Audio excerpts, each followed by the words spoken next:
Carolina Fuente, vamos a ver el teórico de masas cardíacas y endocarditis infecciosa. Esto es un poco la bibliografía que utilizamos para hacer la presentación. Y bien, arrancando con endocarditis infecciosa, primero que nada, hablar un poco de la enfermedad, que es una enfermedad con una alta mortalidad, a pesar de las mejoras en su manejo y tratamiento. Tiene una incidencia de 4 a 8 por cada 100.000 pacientes al año. Es más frecuente en hombres que en mujeres, 2 a 3 veces más frecuente. El aureus es el patógeno más frecuente, esto debido a la susceptibilidad de los pacientes, al envejecimiento poblacional, al mayor uso, a la exposición sanitaria, con mayor uso de catéteres endovenosos, dispositivos intracavitarios, el uso de antibióticos. Los adictos a drogas intravenosas tienen un riesgo aproximado anual de 5%, y como factores de riesgo tenemos pacientes con válvulas protésicas o material protésico usado en valvuloplastias, endocarditis previas, o pacientes, por ejemplo, con cardiopatía congénita, como una CIB no reparada o tetralogía de Fallot. Como trastornos predominantes tenemos al prolapso de la válvula mitral con engrosamiento mixomatoso ya avanzado, y hay que tener en cuenta que las insuficiencias predisponen más que las estenosis. Después trajimos unos datos de un estudio multicéntrico de corte prospectivo, más que nada que evidenciaba que la endocarditis infecciosa se veía a nivel de la válvula nativa en un 72%, de la válvula protésica en un 21% y asociadas a marcapaso cardiofibrilador en un 7%.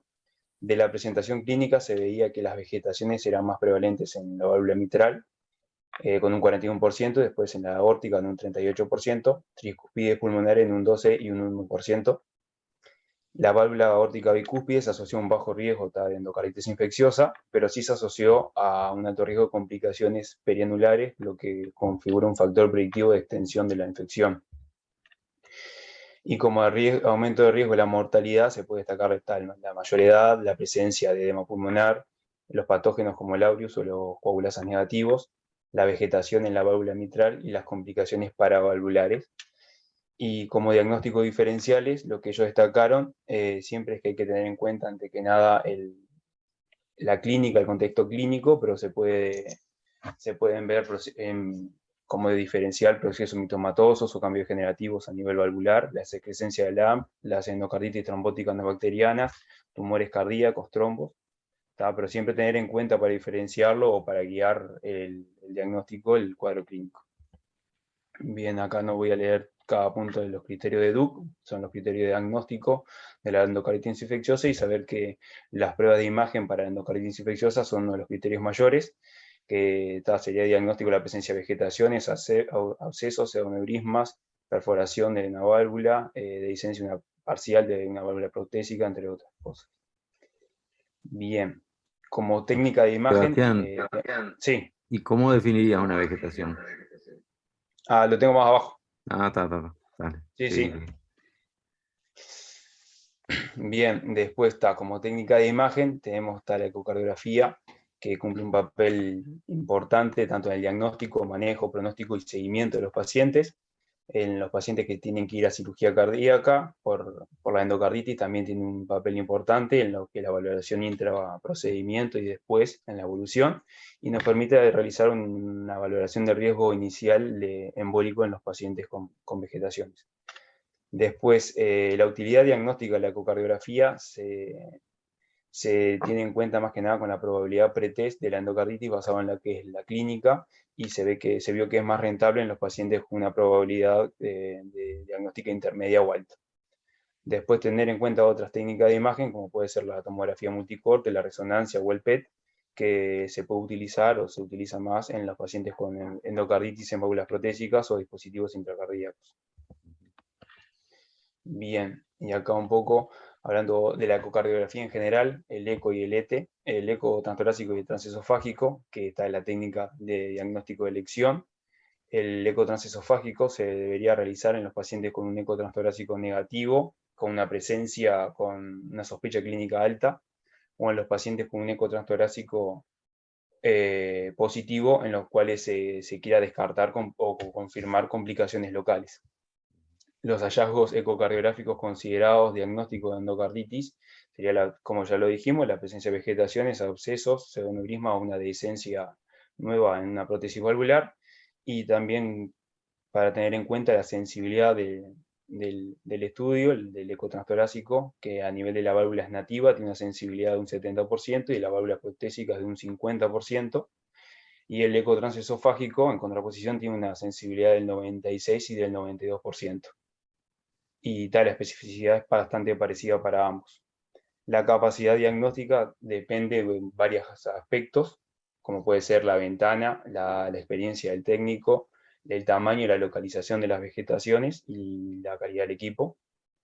Y también algo importante que lo vamos a ver ahora en estos esquemas es que la presencia de un ecotransesofágico negativo tiene un alto valor predictivo, pero como la clínica demanda, ante una sospecha clínica alta se debe repetir el estudio como para tratar de confirmar el diagnóstico.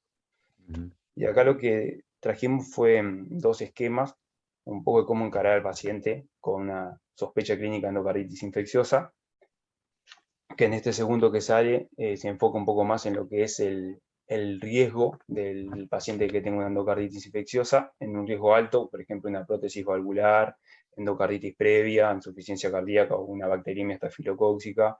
Se debe encarar ya al paciente con un eco transesofágico transtorácico, y en los pacientes con bajo riesgo inicialmente lo encararían ellos con un ecocardiograma transtorácico y en base a los resultados, si se hace o no la valoración con el eco transesofágico. Y el otro en sí habla un poco de es básicamente lo mismo. La valoración inicial hace con el eco transesofágico y después lo van encarando según el riesgo que pueda llegar a tener y la utilidad del estudio. Bien. Vieron que esto no es algo muy conocido, ¿no? Por fuera de porque, claro, para endocarditis hay muchas especialidades que piden estos estudios, pero es difícil a veces convencer a otros colegas que, que si un estudio transtorácico es de buena calidad, no es necesario un transesofágico. Es bastante difícil. No sé si a ustedes les ha pasado, pero yo que hace años que me pasa que es difícil, porque bueno, te argumentan que el transesofágico tiene mejor definición, que capaz que se te perdió, ¿viste? Se te estás escapando por el transtorácico alguna imagen. Y la verdad que es todo un tema, ¿no? Pero yo estoy totalmente de acuerdo con ese esquema, pero hay que saber que interactuar, ¿no? Hay que saber interactuar de manera adecuada y empática con los colegas, porque en CTI, en otros servicios, no, no piensan igual muchas veces. Sí. Bien. Bueno, comparando un poco el eco transtorácico con el transesofágico, en sí son estudios que hay que considerarlos como complementarios el uno del otro, pero sabemos que en algunas situaciones pueden tener la misma rentabilidad o uno ser superior al otro. En lo que es la endocarditis a derecha, a nivel de la válvula tricúspide, la rentabilidad de uno y el otro no es que supere la del eco transesofágico al transtorácico, más que nada por la localización de lo que es la válvula aórtica, que está la válvula tricúspide, perdón, que está bastante anterior, y que las vegetaciones a derecha son mayores que a izquierda. En lo que sí se ve una rentabilidad es en los pacientes portadores con marcapasos o cardiodefibrilador para detectar lo que es las vegetaciones ancladas al cable o al aparato valvular. Después en la endocarditis a izquierda se ve que el eco transtorácico es menos sensible que el eco transesofágico y permite una mejor valoración de lo que es la válvula aórtica, pero como dijimos hoy, la idea es considerarlos como estudios complementarios. Y a nivel de lo que sería la endocarditis en la válvula protésica, en ese caso sí el eco torácico tiene una baja sensibilidad y es aconsejable valorarlo ya inicialmente como un eco transesofágico. Está ahí acá un poco lo que venimos diciendo, pero en una tabla sobre las indicaciones del eco transesofágico en pacientes con sospecha clínica de endocarditis. Después, acá trajimos unas recomendaciones de la guía, que a nivel del diagnóstico, como prueba inicial, se recomienda hacer un eco transtorácico en pacientes con sospecha clínica de endocarditis infecciosa. En los casos de que el paciente tenga una sospecha clínica de endocarditis y el eco transtorácico haya sido negativo, la idea es abordarlo con un eco transesofágico. Y para pacientes con Oh, válvula Grecia, claro. protésica, para pacientes con válvula protésica con sospecha de endocarditis, la idea es valorarlo inicialmente con un eco transesofágico. Y tal como ya habíamos dicho, que ante un resultado negativo de estos estudios con un índice de sospecha alto, la idea es revalorarlo a la semana para poderle hacer un seguimiento. A nivel de lo que es el seguimiento del tratamiento médico, tanto el eco transtorácico como el transesofágico se debe realizar en lo que es la sospecha de una complicación o extensión de la infección a nivel perivalvular, más que nada por la evolución clínica que tenga el paciente. Se aconseja la ecocardiografía intraoperatoria en los pacientes que requieran cirugía, y después de finalizado el tratamiento antibiótico se recomienda realizar un nuevo ecocardiograma transtorácico para valorar la función valvular cardíaca y cómo quedó la anatomía valvular, cosa de tener como un nuevo estado basal del paciente. Y acá tenemos lo que Arturo nos decía hoy, que venimos hablando de vegetación, pero no lo habíamos definido. Y bueno, la vegetación es una masa intracardíaca que es oscilante, que puede estar presente en lo que son los velos valvulares, las estructuras de soporte valvular, en las zonas de impacto o chorros regurgitantes o en el material protésico implantado. Se encuentra en lo que son zonas de baja presión y alta velocidad de flujo, o sea, corriente arriba. Generalmente tiene una forma irregular, suelen ser sésiles o pedunculadas con diferente grado de movilidad, y a destacar algo, que las de origen fúngico suelen ser de mayor tamaño, como dijimos hoy, la de origen derecho mayor que las de izquierda. Acá hay un esquema un poco donde podemos encontrar las vegetaciones a nivel de las válvulas. Y como criterios ecocardiográficos de diagnóstico de vegetación, tenemos como característica positiva la presencia de una imagen con una reflectancia baja, que está adherida a una válvula en el lado del sentido del flujo, la forma irregular, amorfa, que sea móvil y que esté asociada a algún cambio de lo que es el tejido, por ejemplo, una insuficiencia valvular. Hay como característica negativa que tenga una alta ecogenicidad, que sea una localización no valvular, una superficie lisa o fibrilar, o que no sea móvil.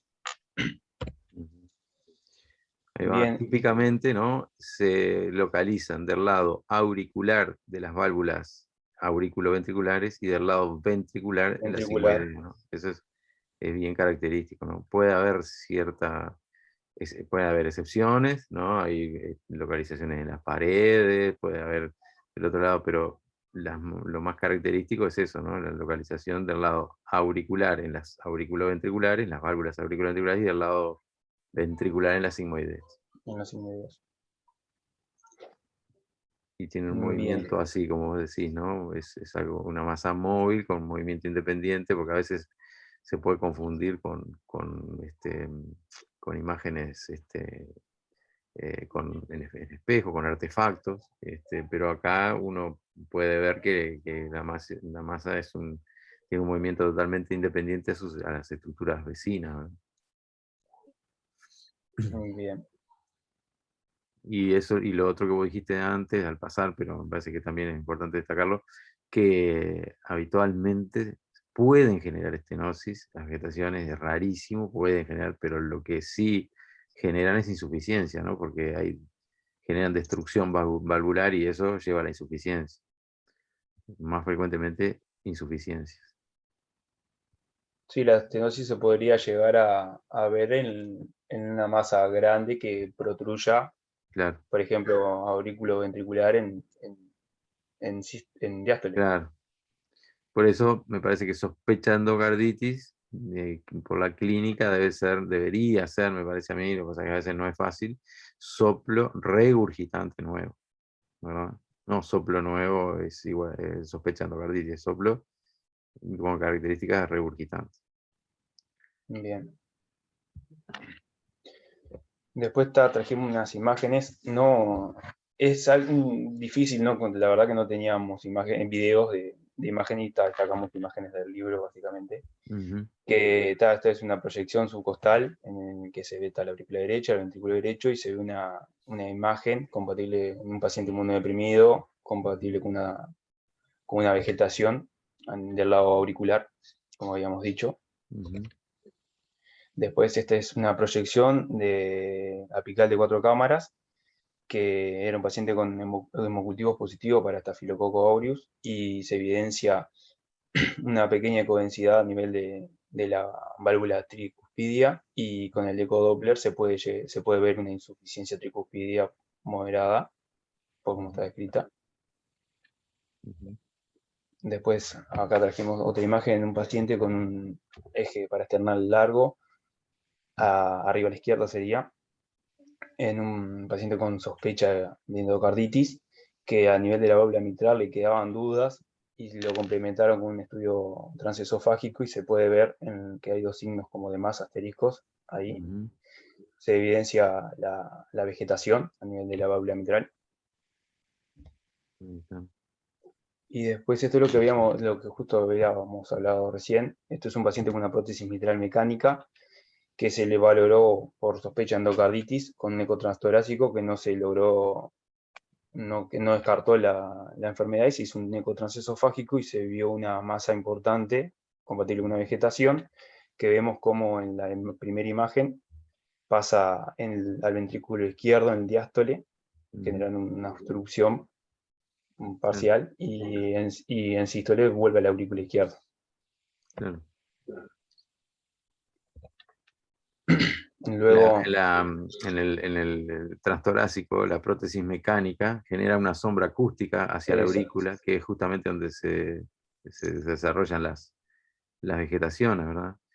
Y esta es bastante característica, o sea, no siempre es tan así la expresión de la endocarditis sobre válvula protésica, ¿verdad? A veces la vegetación no es tanto y sin embargo hay engrosamiento del anillo, de los tejidos adyacentes, ¿verdad? En las prótesis mecánicas hay que tener en cuenta eso también, que puede haber poca cosa en cuanto a vegetaciones típicas como las conocemos en las válvulas nativas, y hay que mirar un poco el alrededor, digamos.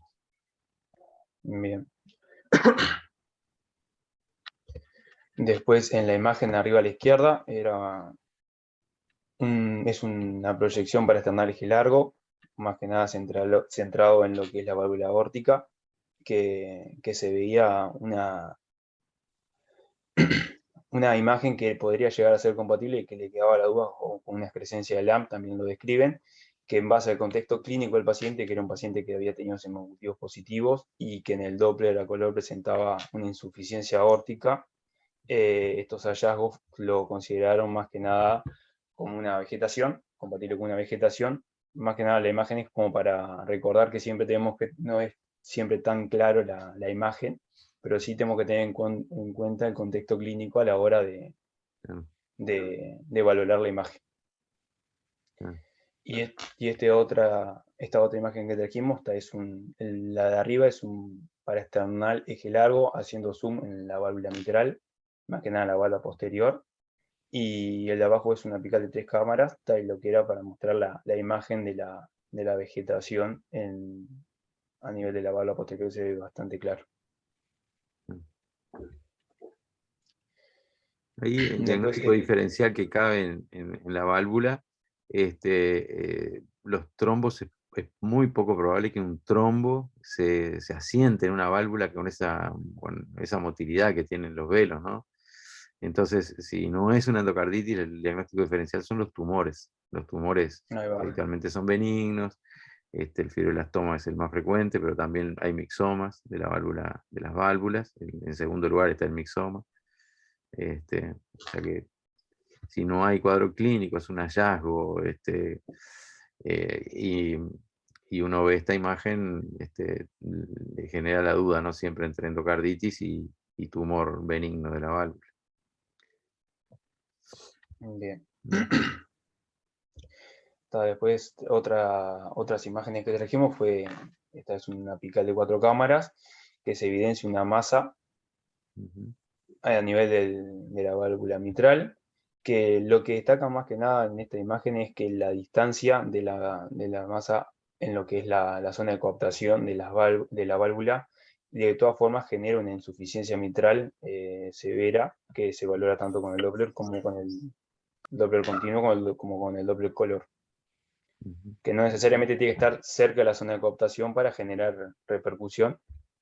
Y después esta imagen del Doppler continuo, una insuficiencia aórtica secundaria a una endocarditis, más que nada para ver la desaceleración pronunciada de la pendiente debido a la rápida igualación de las presiones tanto aórticas como del ventrículo izquierdo en diástole. Bien. Como para recordar un poco también las complicaciones de la endocarditis infecciosa a nivel embólico, a nivel del sistema nervioso central, pueden provocar ACV en un 17%, embolización distal fuera del sistema nervioso central en un 23%, insuficiencia cardíaca en un 32% y un absceso intracardíaco hasta en un 14%.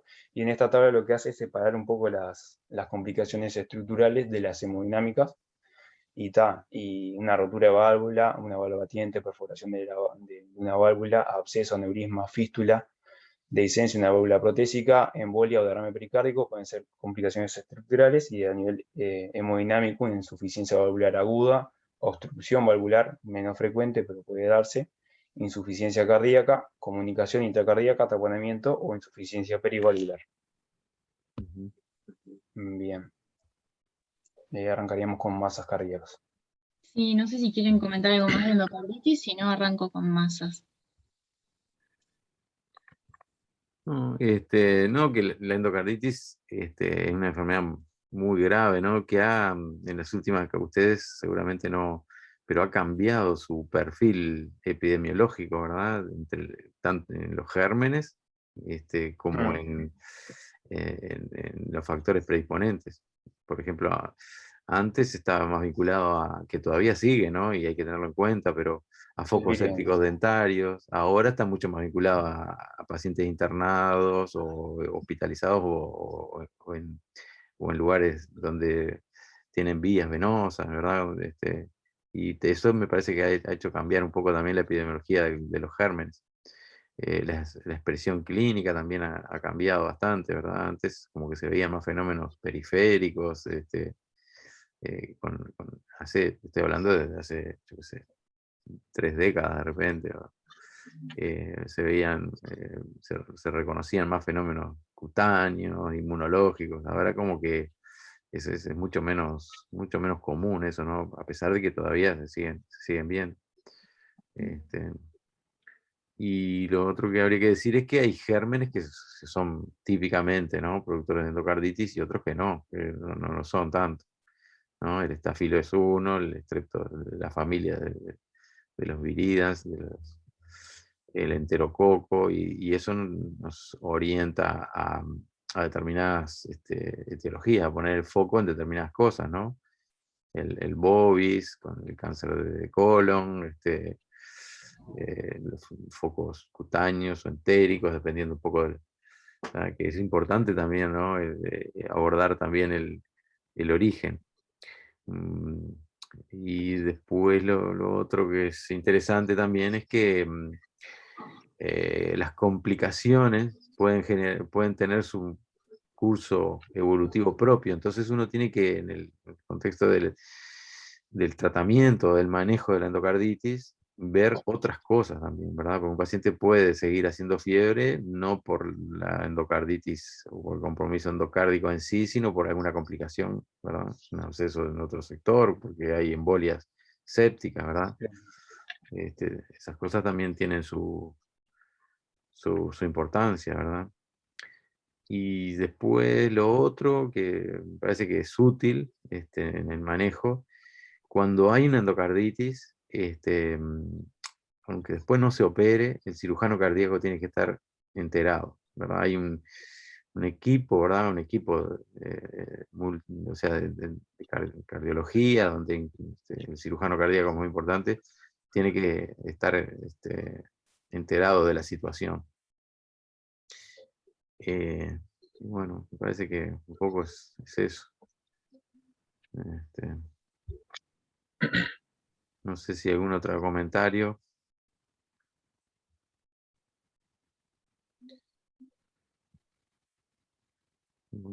Bueno, sigan nomás. Bueno, dale, seguimos con masas entonces.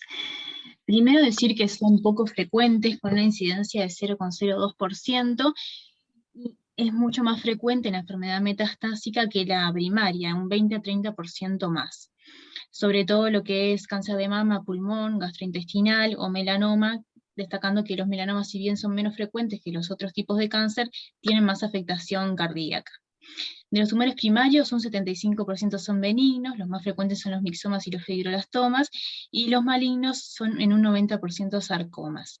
El ecotrastorácico es, como siempre, nuestra primera forma de evaluación, y hay que destacar las cosas que tenemos que visualizar cuando nos encontramos con una masa cardíaca, que es definir su localización, ya sea intramiocárdica o extracardíaca, la relación con estructuras adyacentes, el modo de implante, la ruta de acceso al corazón, la forma, el tamaño, y también si tiene alguna afectación hemodinámica.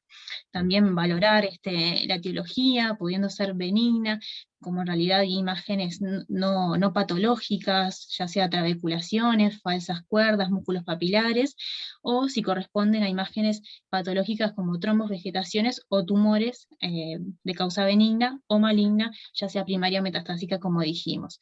Y bueno, después el resto también del estudio ecocardiográfico normal, y valorar la decisión terapéutica frente a los resultados con un equipo multidisciplinario, como así también considerar otros estudios para caracterización tisular, por ejemplo, con cardioresonancia.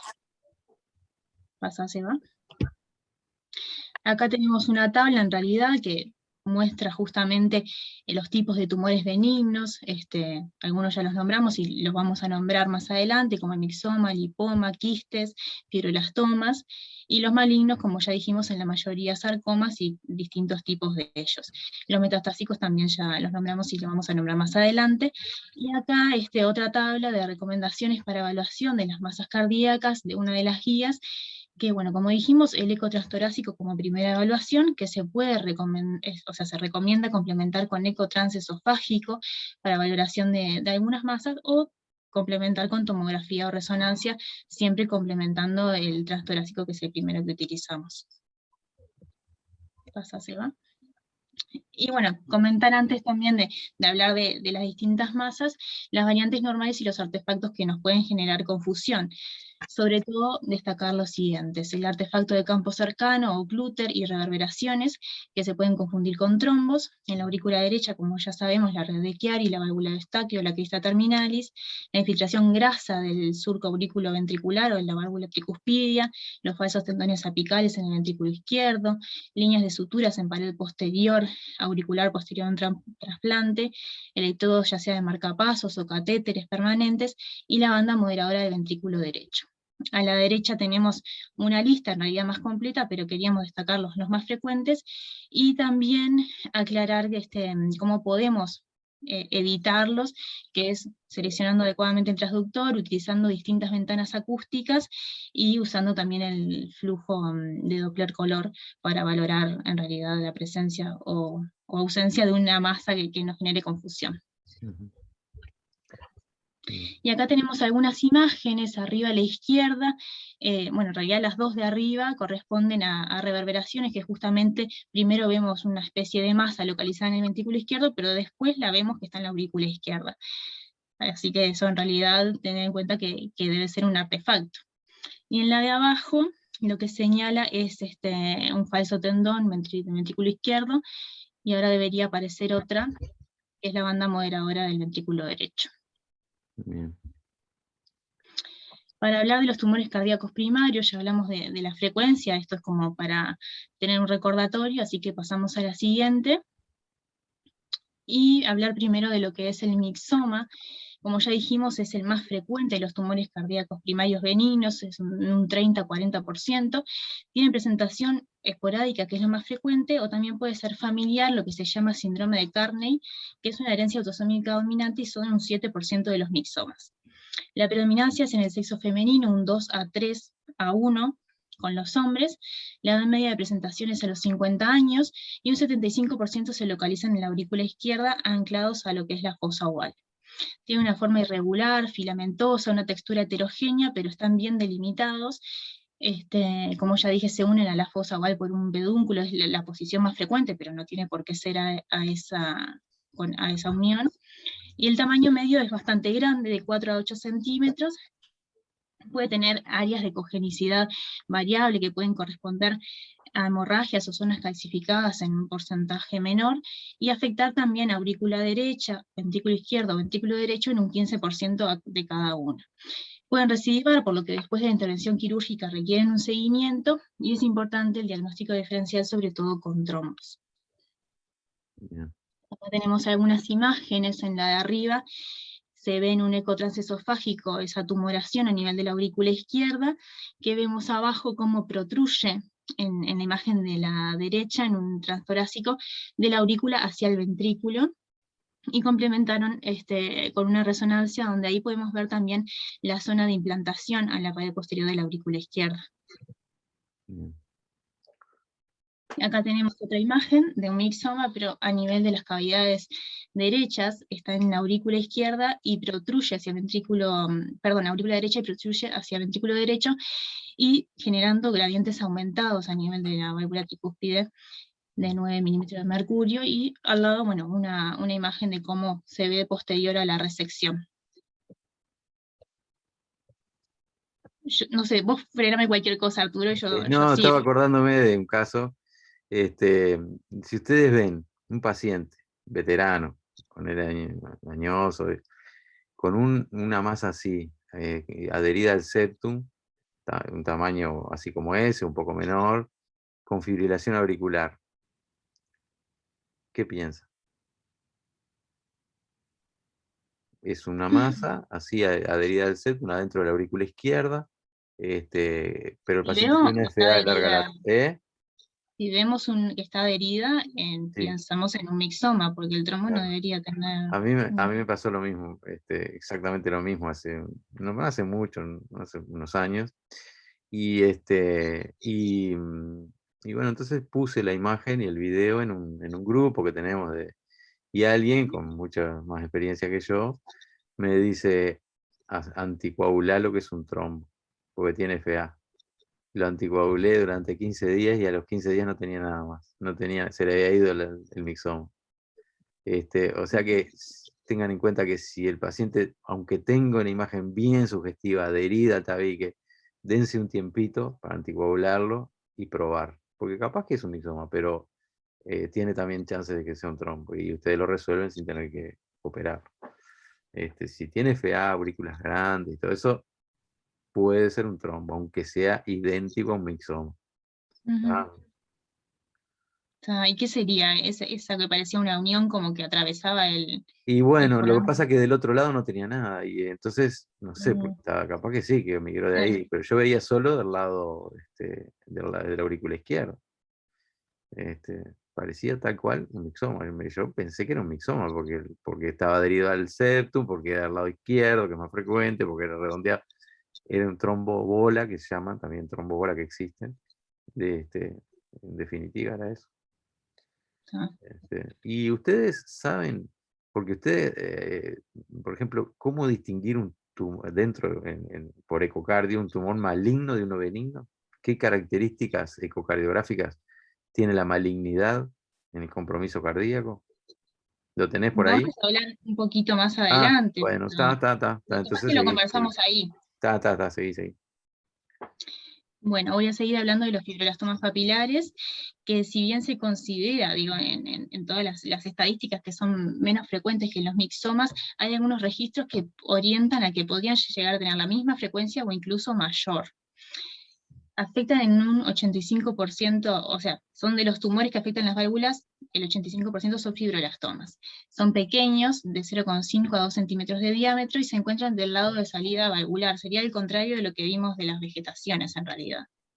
Sería en las válvulas auriculoventriculares del lado ventricular y en la aórtica del lado aórtico. La morfología es redondeada, los bordes son bien delimitados, la textura es homogénea y pueden tener múltiples frondas, y en algunos casos se puede ver un pedículo corto unido a la superficie valvular.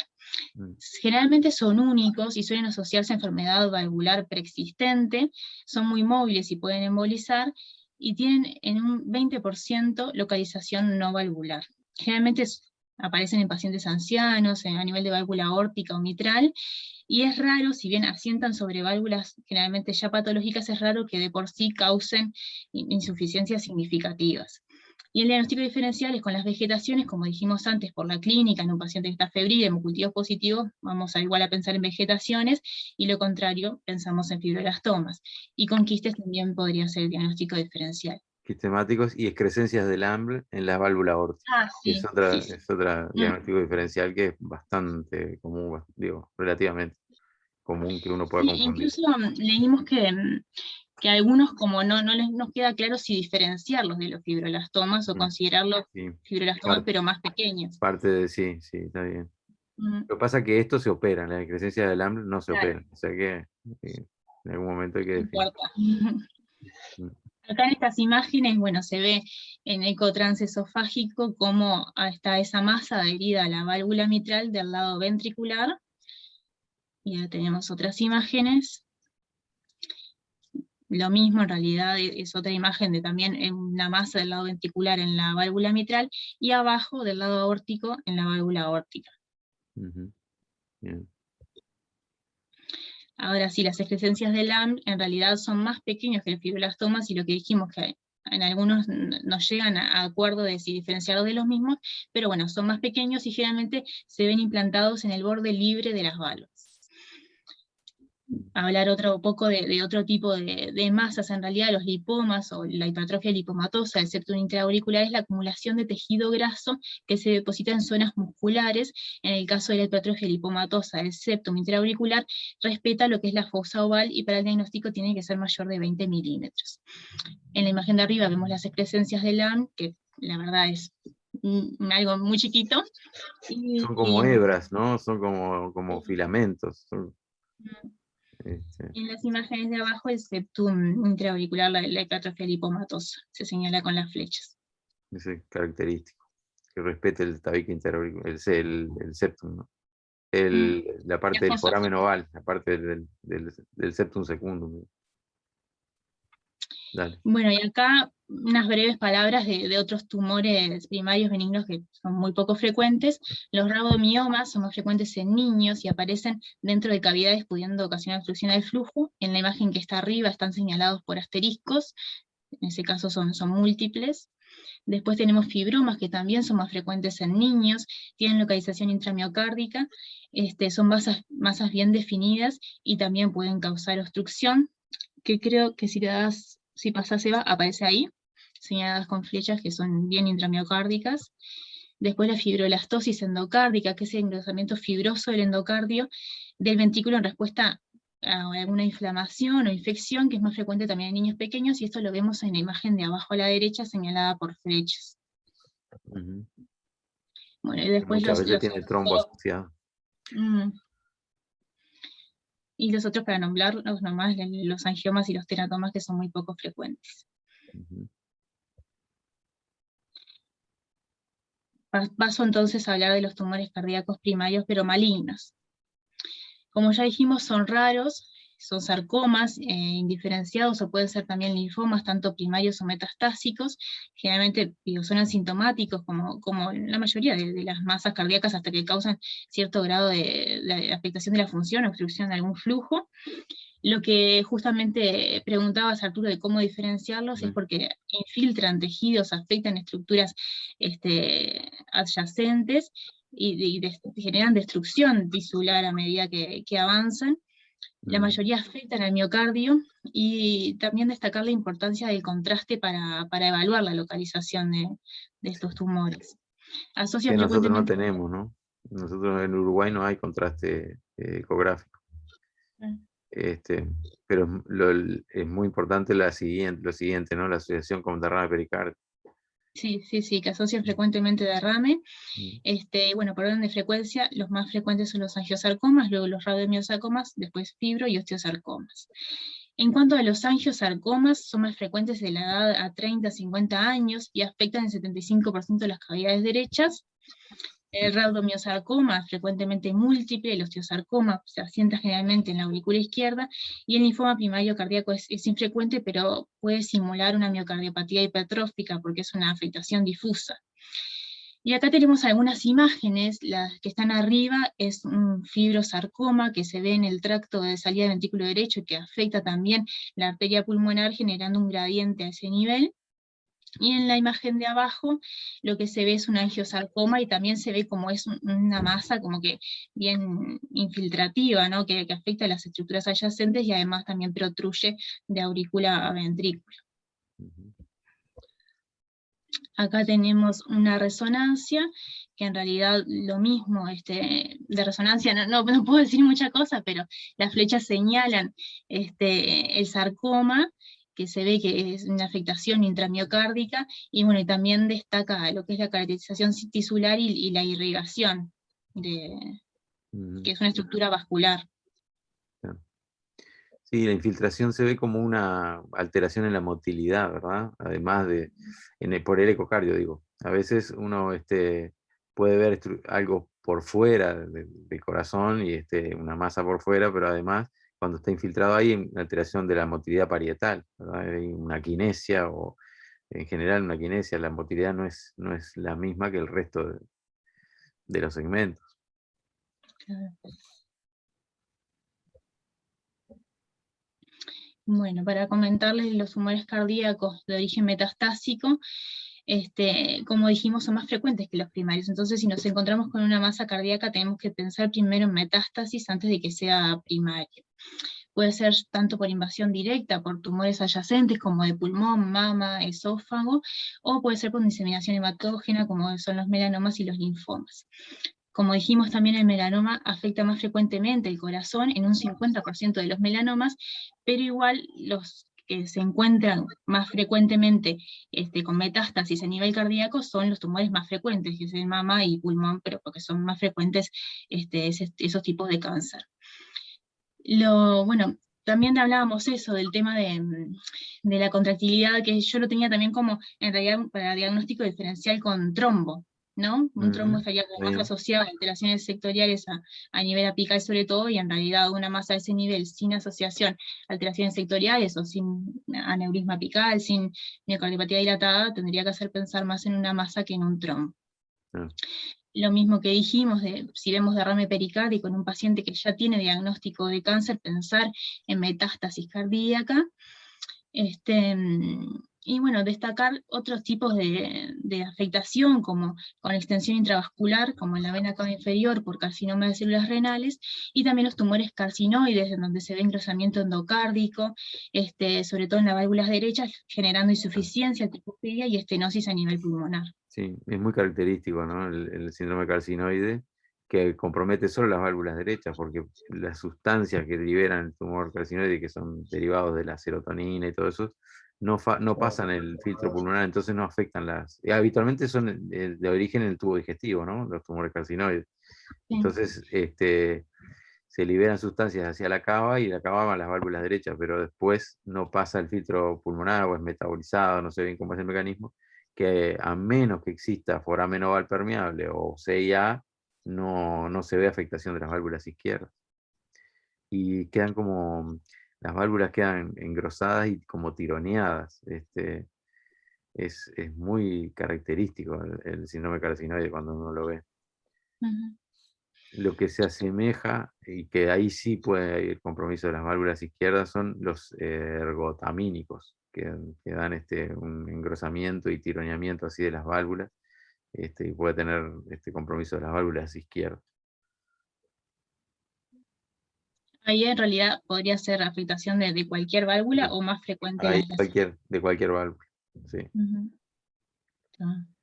Tuvimos bueno, hace poco un síndrome carcinoide que afectaba las válvulas izquierdas en el hospital. No hace mucho tuvimos.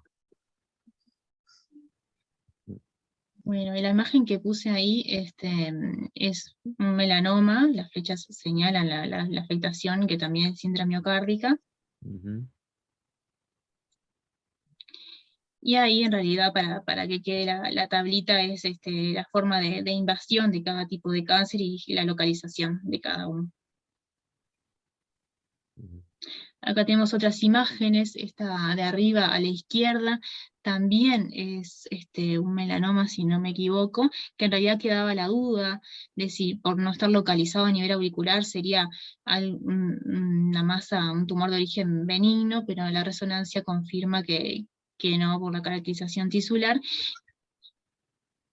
patológica revela que es un melanoma. Abajo, a la izquierda, tenemos en realidad una metástasis de un cáncer pulmonar, que también está señalada con las flechas, y se ve que protruye hacia la cavidad del ventrículo izquierdo, pero también afecta lo que es el miocardio. Y a la derecha, un derrame pericárdico en un paciente también con cáncer broncopulmonar, que es un derrame pericárdico bien tabicado, bien patológico, que está señalado con los asteriscos. Esta imagen de la izquierda lo que muestra es una enfermedad carcinoide, donde se ve la válvula tricúspide engrosada, rígida, generando esa insuficiencia tricuspidia severa que se ve ahí con el color.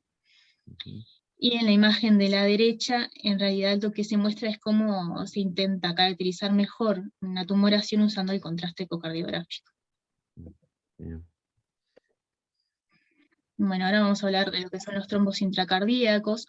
A nivel de ventrículo izquierdo, como hablamos un poco ya, los factores predisponentes son un infarto reciente, con equinesia o disquinesia apical, un aneurisma del ventrículo izquierdo, miocardiopatía dilatada.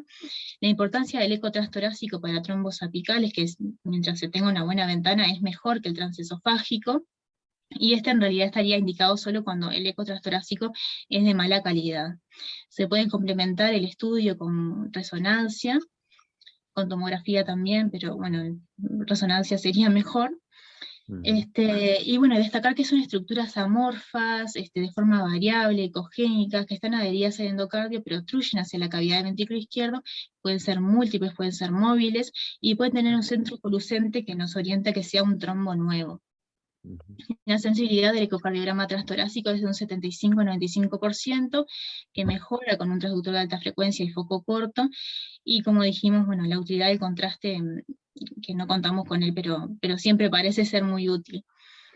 Lo otro importante son los diagnósticos diferenciales con lo que son trabeculaciones, hipertrofia apical, la fibroblastosis endocárdica que vimos en unas imágenes anteriores, y fibrosis endocárdica también a partir de un síndrome hiperosiniofílico. Y factores de riesgo de embolia cuando nos encontramos con un trombo es que sea grande, que sea muy móvil, que protruya en la cavidad, que tenga un movimiento hiperkinético de la pared adyacente, y que justamente tenga ese centro colucente que nos haga pensar en que es un trombo nuevo. Y acá tenemos estas imágenes que las flechas señalan trombos a nivel del ventrículo izquierdo para esternal eje largo y corto también. Más imágenes de trombos en el BI. A la izquierda parece tener ese centro colucente, ¿no? Que se refería en la diapositiva anterior. Y bueno, en realidad señalando con las flechitas. Después tenemos una imagen ahí que es de resonancia donde hay múltiples trombos señalados también. Pero que en las imágenes de realce el trombo no capta, no capta contraste, entonces aparece como algo negro, ¿no? Y bueno, recomendaciones de las guías para la evaluación de trombos en el ventrículo izquierdo, ya nombramos un poco, pero bueno, es que el transtorácico está indicado en primera instancia, si no se puede valorar bien, ahí sí el transesofágico, o se puede complementar con la resonancia como dijimos, y lo otro importante es que una vez iniciada la anticoagulación, controles seriados con transtorácico luego de 4 a 6 semanas. Seguimos hablando de trombos, pero ahora en la aurícula izquierda. Lo más frecuente es que se localicen en la orejuela izquierda, que esta suele ser multilobulada en un 70% de los casos, con muchos músculos pectíneos, que hay que justamente hacer diagnóstico diferencial de estos con los trombos. Se puede evaluar con Doppler pulsado el flujo de la orejuela izquierda, que sería normal si es menor a 20 centímetros por segundo, justamente indicando estasis sanguínea a ese nivel, como también si nos encontramos con contraste ecocardiográfico espontáneo. Bueno, valorar también la presencia de aneurisma del septum interauricular, foramen oval permeable, y a ver, espérenme un momentito porque tengo un perro haciendo ruido. Es un patrimonio de la FA, ¿no? Estos trombos en la aurícula son patrimonio de la FA. Más, menos, o sea, un poco más raro de las estenosis mitrales, de las miocardiopatías dilatadas, pero en general la FA se lleva todos los, digamos, los boletos. Perdón. Dale. nada, también está hablando que el contraste ecocardiográfico espontáneo también orienta a estasis sanguínea, y bueno, de la sensibilidad para el diagnóstico de trombos en la aurícula izquierda del eco transtorácico es de un 33 a 59%, es baja, pero la especificidad es cercana al 90%. Y el ET es fundamental con una sensibilidad y especificidad cercana al 100%. Lo que hablábamos en realidad ahí abajo es lo que está escrito, lo que habíamos hablado hoy, Arturo, de que la diferencia con los mixomas es si tiene una unión, un pedúnculo, pero bueno, en ese caso justo no fue. Sí, no, habitualmente tienen otra topografía, ¿no? Yo les mencioné un caso inhabitual, ¿no? Habitualmente se ven más en la orejuela, a veces se pueden ver en la pared de la aurícula. Hay un ambiente de estasis, ¿verdad? Lo que nosotros llamamos humo, un flujo enlentecido que se ve como humo en la aurícula izquierda y mucho más en la orejuela. Hay otros mencionan una etapa intermedia que es como barro. Para definir un trombo por ecocardiografía en un ambiente así, que yo les comentaba a los chiquilines que es patrimonio del FDA, uno tiene que esperar que la imagen, por lo menos en 3 latidos, sea igual, ¿verdad? Porque a veces es muy difícil en un corazón latiendo y la imagen se va modificando muy lentamente. Eso es humo, algunos tienen le llaman, adoptan como un término intermedio, le llaman barro, cuando es más densa todavía que el humo, pero para hacer diagnóstico de trombo, tiene que mantenerse la imagen por lo menos en 3 latidos, ¿verdad? No tiene que modificarse, porque si es humo se modifica, ¿verdad? Está. La imagen de arriba muestra un trombo en la orejuela izquierda, y ahora la de abajo se va. Esa muestra en realidad señala músculo Músculo pectíneo, pectíneo, justamente. claro. Sí, Vieron la casualmente. disposición, bien horizontal, más como que una dirección totalmente diferente, ¿no? Más ecogénicos, más finitos, se distinguen bien. En general, ¿no? En general se distinguen bien. A veces cuesta, pero en general se distinguen. Bueno, y acá en realidad también señala trombos, justamente que está horizontal y atravesando el septum interauricular, que Sí, se ve ahí con el transtorácico y mejor con el claro. transesofágico. Trombo en tránsito se llama eso. O sea, el trombo en tránsito desde la aurícula derecha hacia la izquierda. Mm. Bueno, y lo que son los trombos en las cavidades derechas, en la aurícula derecha, puede ser también frecuente por FA, o trombos en tránsitos, pero en el caso del TEP de aurícula a ventrículo. Claro. Y una cosa interesante es que cuando uno ve un trombo en tránsito, ¿verdad? Así, que es poco frecuente. Ahora justamente hubo uno en la clínica, ¿no? Una paciente que ustedes la deben conocer. ¿Por qué se produce el trombo en tránsito, verdad? Porque normalmente si uno ve un foramen oval o una CIA, el flujo es de izquierda a derecha. Sin embargo, el trombo en tránsito es una estructura que va pasando por diferencia de presiones entre la derecha y la izquierda. Pasa desde la derecha a la izquierda. Y eso uno tiene que sospechar es porque ya embolizó. Entonces está generando hipertensión pulmonar, aumento de la presión en la aurícula derecha que fuerza, digamos, de alguna manera a alguien que tiene un foramen oval a que pase por ahí. O sea que uno cuando ve un trombo en tránsito ya tiene que sospechar que hubo embolia pulmonar.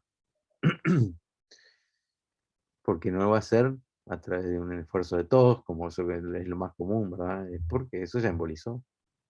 Probablemente, muy probablemente. Claro. Acá lo que se ve en la imagen en realidad son cavidades derechas dilatadas y trombo en la aurícula derecha, que Claro, en un paciente con embolia pulmonar, claro, obviamente. claro. Esa es otra expresión, ¿no? Las cavidades derechas dilatadas, la hipertensión pulmonar moderada. Y otras causas no volver para atrás, Seba, que no terminé ahí. Otras causas de trombos en cavidades derechas también es asociado a catéteres, a marcapasos. En el ventrículo derecho también se puede asociar a áreas de disquinesia, a dilatación, con estasis sanguínea a ese nivel, sobre todo en el ápex. Ahora sí. Y bueno, nombrar un poco lo que es el contraste ecocardiográfico espontáneo, que se define como un aspecto borroso o remolino que se asocia justamente a éstasis sanguínea. Tiene un riesgo aumentado de tromboembolia, es un probable precursor de trombos. Y bueno, hay que tener cuidado también con los nuevos equipos que son muy sensibles y a veces puede simular una especie de humo y hacernos dudar si no es contraste ecocardiográfico espontáneo, pero bueno, hay que correlacionar también con el resto del estudio, ¿no? Y si es un sujeto sano no va a ser contraste ecocardiográfico espontáneo. Y ahí tenemos en la imagen cómo se vería en el ventrículo izquierdo, y ahora en otra imagen que tenemos también, cómo se ve a nivel auricular. Ujú. Bien. Bueno, vamos a hablar un poco también de lo que son los quistes, que son estructuras bien delimitadas. Los más frecuentes son los pericárdicos y los hidáticos. En cuanto a los pericárdicos, suelen encontrarse adyacentes a la aurícula derecha y se pueden ver incluso en radiografías de tórax. Normalmente son asintomáticos, a no ser que lleguen a causar compresión de cavidades derechas, y se ve en la imagen de arriba a la derecha, señalada con las flechas. Y los quistes hidáticos, que son raros, alcanzan el miocardio a través de la circulación coronaria y se encuentran más frecuentemente a nivel intramiocárdico, son tabicados, pueden estar calcificados, y se ven en las imágenes de abajo también marcados con las flechitas. Bueno, y un breve comentario de cardioembolia, que un cuarto de los ACVs son cardioembólicos, con un porcentaje más frecuente en jóvenes. Con ecocardiograma transtorácico, solo un 15% de los que se sospecha causa cardioembólica tienen una causa realmente identificable, y este porcentaje aumenta un 50% en pacientes con enfermedad cardiovascular previamente conocida. En esta tabla se nombran los factores de cardioembolia, la fuente de cardioembolia mayores o principales y menores. De las mayores tenemos la FA, un infarto reciente, un infarto previo con aneurisma ventricular izquierdo, todas las miocardiopatías, masas cardíacas, las que ya hablamos, menos lo que son las calcificaciones, enfermedad valvular reumática, placas en aorta, en arco aórtico, endocarditis y válvulas protésicas, sobre todo mecánicas. Y como fuentes menores tenemos lo que es el prolapso de válvula mitral, la calcificación del anillo mitral, el contraste ecocardiográfico espontáneo, calcificación valvular aórtica, válvulas trans o estresicias de Lamb, que en realidad sería lo mismo, solo que unas las nombra como grandes y las otras pequeñas, hacia con o sin foramen oval permeable y bolsillo del septum auricular. Acá justamente, como nombramos lo que son las placas de ateroma en el arco aórtico, destacar que el ET es el método de referencia para su evaluación, y hay una imagen donde se ve una placa señalada.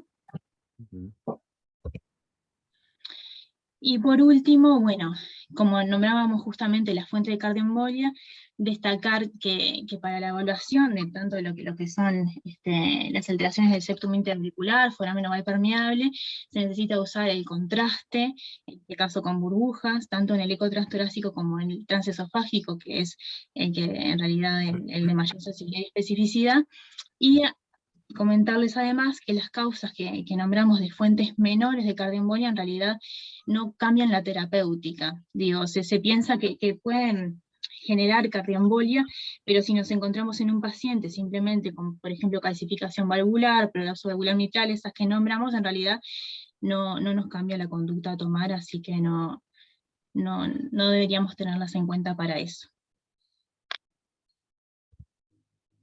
Muy bien. Bueno, muy bueno, muy bueno. Ya tengo bastante insumo para hacer preguntas para la prueba. Está bien. No, Tienes que ser bueno, Arturo, con la prueba. Sí. No, hablando un poco del contraste, acá sí se puede hacer, ¿no? Para evaluar foramen oval,